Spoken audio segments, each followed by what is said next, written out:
Okay, so now we're in After Effects. We can create a new composition. And we're going to call this character.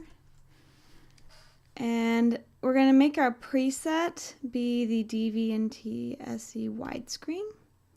And then we're going to change our frame rate to 24 frames per second. That'll give it more of a film quality. The duration for right now is 30 seconds, but remember you can always change this later on if you need more time. And then the background color, you can make this whatever you want.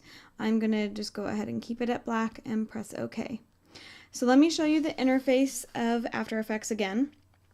Over here, my After Effects opened up the effects controls. It also has a tab that says Project, and this is where my first composition is.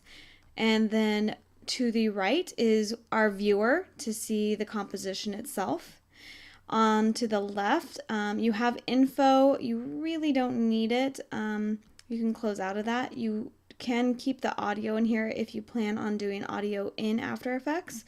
Sometimes I find it easier if you're going to do any kind of lip syncing, so creating a mouth to actually go with audio, you'll need to have audio in here. Then you have your preview controls, and I always use the one to the far left, which is the RAM preview, to get an accurate depiction of how fast something will go. It usually takes a couple cycles for it to render and think about it.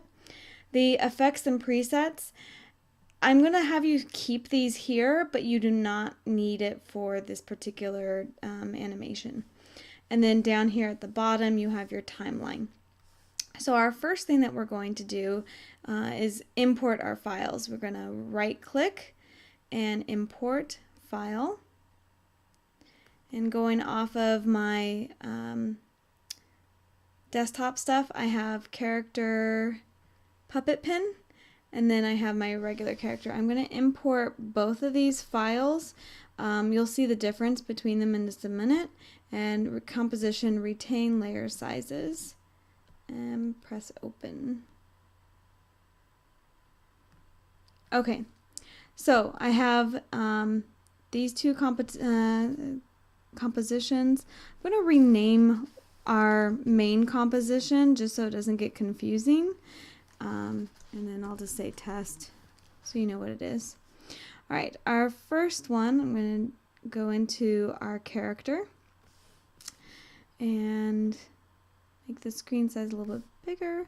We don't need the background, so we can we could just click on background to select it, press your delete key on your keyboard, and now you have that.